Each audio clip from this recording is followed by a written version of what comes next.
ನಡೆಸಂತದ್ರಲ್ಲಿ ಯಾವುದೇ ಒಂದು ಕಾಳಜಿ ನೋಡಿ ಇಲ್ಲ. ಶರತ್ ಹೇಳ್ ಕೇಳಿ. ಕೂತ್ಕೊಳ್ಳಿ.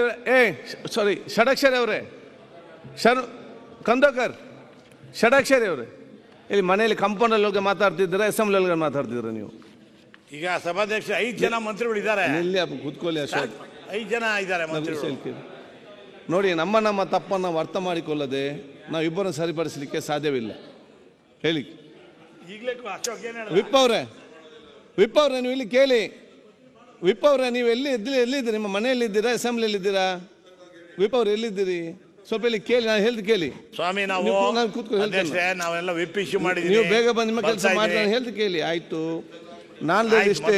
ಈಗಲೇ ಕೊಡ್ತೀನಿ ತಗೋಪ್ಪ. ನೋಡಿ, ಸರ್ಕಾರ ಆದ ನಂತರ ನಮ್ಮ ಜವಾಬ್ದಾರಿ ನಾವು ಅರ್ಥ ಮಾಡಿಕೊಳ್ಬೇಕು, ನಮ್ಮ ತಪ್ಪನ್ನು ಅರ್ಥ ಮಾಡಿಕೊಳ್ಬೇಕು.